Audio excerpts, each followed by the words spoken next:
Actually, first of all, thanks for letting us come into your house. This is, a real privilege to let GAFF.TV come in here, and they're all, happy to be here. Let's start with when you were a little kid. Then you've grown up in Bow, just you, your brother, and your mum. Yeah. How was it growing up sort of in a single-parent family, sort of with these aspirations of wanting to be a footballer? I think when you're a young age, of course, it's hard for your mum when it's just her looking after me and my brother, and he used to play football as well. So. Yeah. He used to play for Tottenham, which we weren't happy about. But no, of course, it was hard when we had to get on the train and go to training. But I think the older you get, of course, now I appreciate her a lot. Yeah. But yeah, I think it's not just me. There's a lot of young kids who's come out of East London. I used to play with Ledley, J Lloyd. Yeah. Used to hang around with them, and of course, it was hard growing up. But so when you have that mindset that you want to be a footballer, and that's all you want to do, then it makes it easy. My mum was very supportive, and same as my brother. But when I got into Arsenal youth team, there was a lot of big guys there, and I nearly didn't get YTS Arsenal because, really? Yeah, a lot of teams go on size when they're signing players, and at the time I was at Arsenal as a striker. Then they signed me on YTS, and then I kind of got pushed back, really, to left wing and then left back. So yeah. That is a main thing in footballers now. If you want it more than someone who's kind of better than you, I think you always win. So when you were a little kid, was Arsenal your team growing up, was it? So it must have been fantastic. It must have been, for a 9-year-old to be playing for Arsenal, that must have been crazy. Yeah, it's a dream. Sometimes when you would, as I said, go on school holidays, you would see some of the players training, and you could watch them and think, wow, one day I want to be here. And it's kind of crazy because, as I said, the older I got, the more time I was going there, and I ended up ended up playing with these guys, which is to play for my boyhood club. So it was brilliant. As I said, we used to go there to the club shop and things like that, and buy them up new kits and things like that. And to think that I actually wore this kit and play for my team is amazing. What was the highlight of your time at Arsenal for you? Is there anything that stands out as thinking, that was special? Just playing with people like Vieira, Omri, the famous back four, and Seaman, Adams, Keown, people like that is, as I said, is kid's dream, and I'm lucky I got to play with these guys. And then obviously you left Arsenal to Chelsea. Before you left, there was a little bit of controversy. Do you wish that had been handled a bit differently, and that hadn't have happened?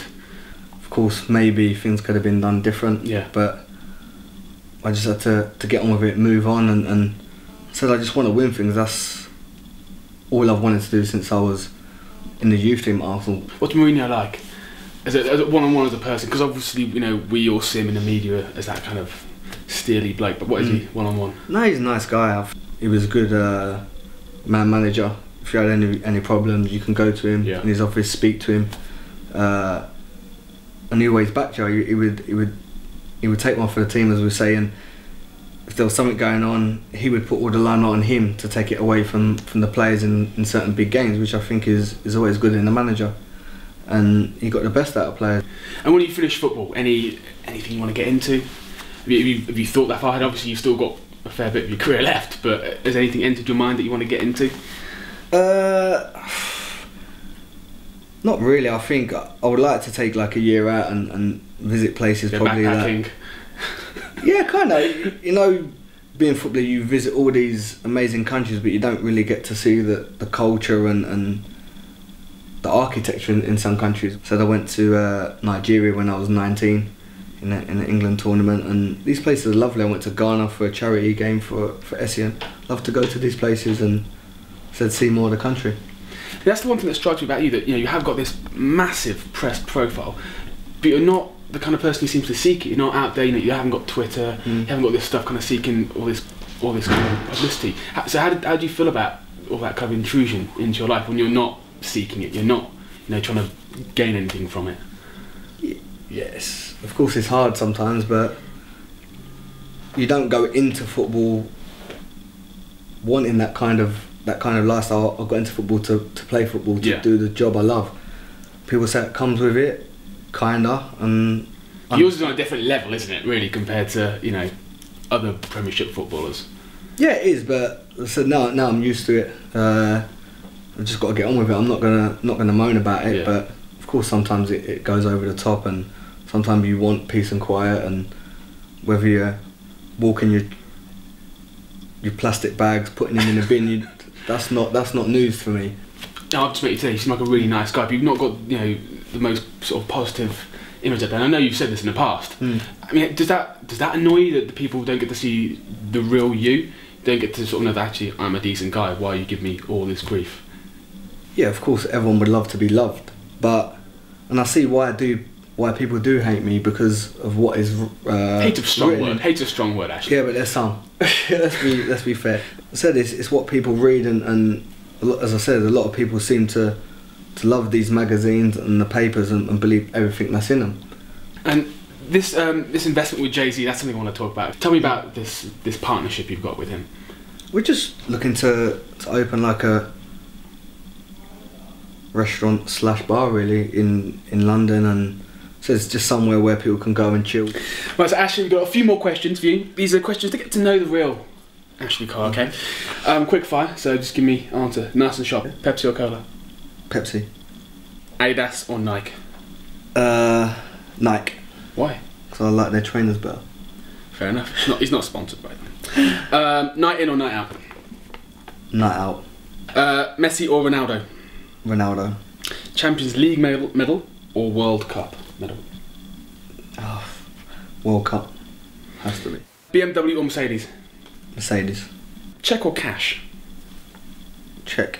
Really? Yeah. I bet you're bouncing some checks on you. Internet or books? I'm gonna throw people here. Books. Really? Favourite book? Oh, I'm lying. Yes.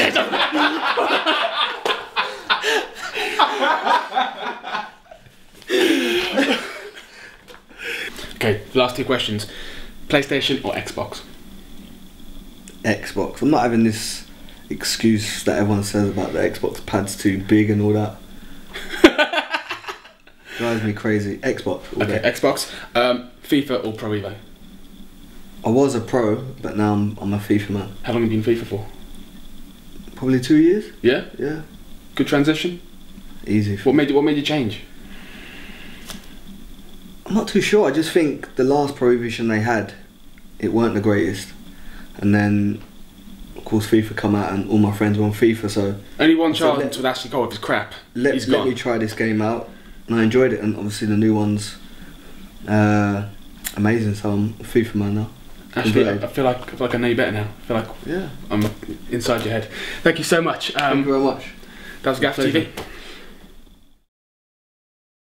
From the first time I signed a good contract, I bought my mum a house because it said everything she's done for me. And me and my brother, and I bought my brother a house. So they're two people that have looked after me. People, of course, when I do something, seem to forget what I'm trying to do with it by giving people that can't really get a job an opportunity to come and work in this club, get experience from amazing chefs.